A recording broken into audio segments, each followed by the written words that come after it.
حي على الفلاح.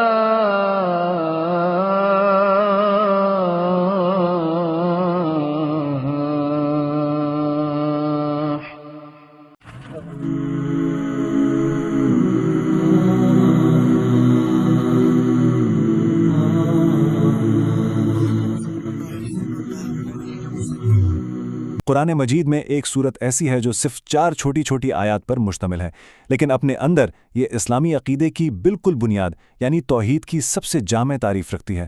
تو آئیے آج سورۃ الاخلاص کی گہرائی کو سمجھنے کی کوشش کرتے ہیں۔ یہ سوال دراصل اس پوری گفتگو کا مرکز ہے۔ یہ وہ چیلنج ہے جس کا جواب یہ عظیم صورت دیتی ہے، اور یہیں سے ہماری آج کی بات شروع ہوتی ہے۔ اچھا، تو اس سوال کا جواب سمجھنے کے لیے ہمیں تھوڑا سا تاریخ میں پیچھے جانا ہوگا، دیکھنا ہوگا کہ مسئلہ شروع کہاں سے ہوا۔ بات یہ تھی کہ انسان ہمیشہ سے ایک اعلیٰ طاقت کو مانتا آیا ہے، لیکن یہ سادہ سا فطری عقیدہ ہمیشہ سے پیچیدگیوں اور آلودگی کا شکار ہوتا رہا ہے۔ یوں سمجھیں کہ یہ ایک مستقل کشمکش ہے۔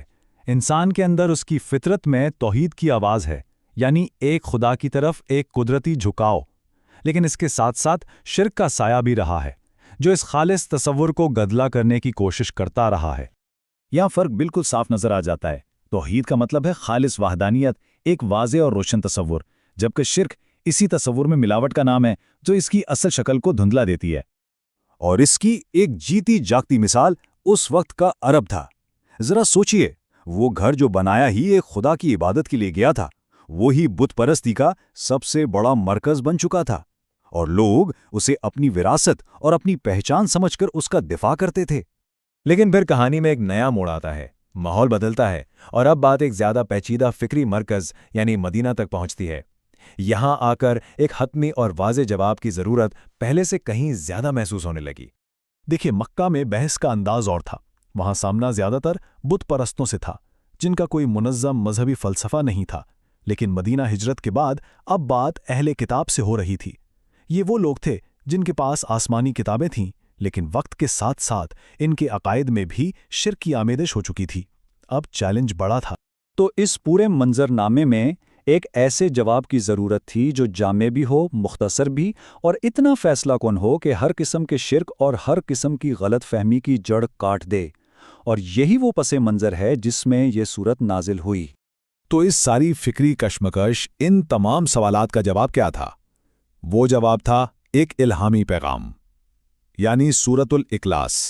یہ وہ جواب تھا جس نے آ کر ساری بحث کو سمیٹ دیا۔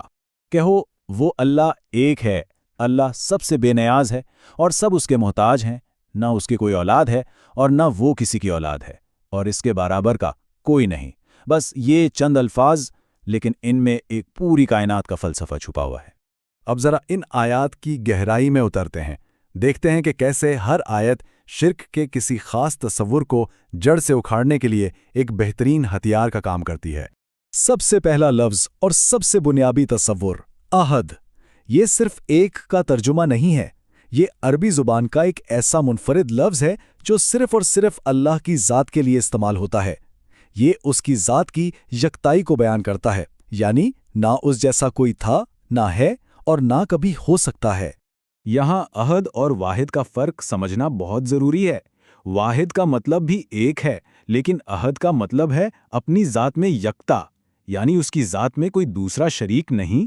یہ ایک بہت ہی لطیف لیکن گہرا فرق ہے جو پہلی آیت کی پوری روح کو بیان کرتا ہے۔ اور پھر اگلی صفت ہے الصمد۔ اس کا کیا خوبصورت مطلب بیان کیا گیا ہے کہ وہ ایک ایسی چٹان کی طرح ہے جس کی پناہ میں ہر کوئی آ سکتا ہے۔ وہ کوئی دور بیٹھا ہوا خالق نہیں، بلکہ وہ ایک ایسی ہستی ہے جس پر سب انحصار کرتے ہیں، جس کی سب کو ضرورت ہے۔ اور پھر تیسری آیت، یہ تو بالکل براہ راست ان تمام غلط عقائد پر ایک کاری ضرب ہے جو اس وقت معاشرے میں موجود تھے، چاہے وہ فرشتوں کو خدا کی بیٹیاں کہنے کا تصور ہو، یا عزیر علیہ السلام کو خدا کا بیٹا ماننے کا، یا پھر تثلیث کا عقیدہ۔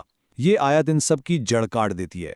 اور پھر آتی ہے آخری آیت جو ایک حتمی مہر لگا دیتی ہے، ایک ایسا اصول جو ہر شک و شبے کو ختم کر دیتا ہے۔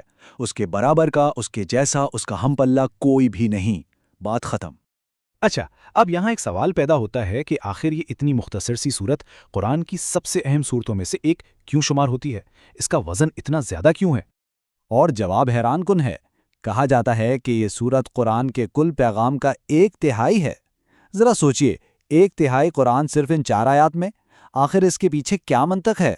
اس کی وجہ یہ ہے کہ علماء نے قرآن کے پیغام کو 3 بنیادی حصوں میں تقسیم کیا ہے: توحید یعنی اللہ کی وحدانیت، رسالت یعنی انبیاء کا پیغام، اور معاد یعنی آخرت کی زندگی، اور سورۃ الاخلاص ان میں سے پہلے اور سب سے اہم موضوع یعنی توحید کا خالص ترین جوہر ہے۔ اور یہ بھی بہت دلچسپ ہے کہ قرآن میں اس کی جگہ کہاں ہے۔ اسے توحید کا خزانہ کہا گیا ہے، جسے قرآن کے تقریباً آخر میں رکھا گیا ہے، اور اس کے فوراً بعد آنے والی 2 سورتیں سورۃ الفلق اور سورۃ الناس گویا اس خزانے کے محافظ کی طرح کھڑی ہیں۔ تو خلاصہ یہ ہے کہ یہ سورت ہمیں خدا کا ایک مکمل اور متوازن تصور دیتی ہے، ایک ایسی ہستی جو اپنی ذات میں سب سے بلند اور بے مثال ہے، لیکن ساتھ ہی ہر مخلوق کے لیے سب سے قریبی سہارا اور پناہ گاہ بھی وہی ہے۔ وہ سب سے بے نیاز ہے اور سب اس کے محتاج ہیں۔ اور آج کا یہ تجزیہ ہمیں اس اہم سوال پر چھوڑ جاتا ہے کہ آج کی اس پیچیدہ دنیا میں جہاں ہر طرف الجھنے ہیں، ایک ایسی سادہ، واضح اور گہری سچائی کی کیا طاقت اور کیا اہمیت ہو سکتی ہے۔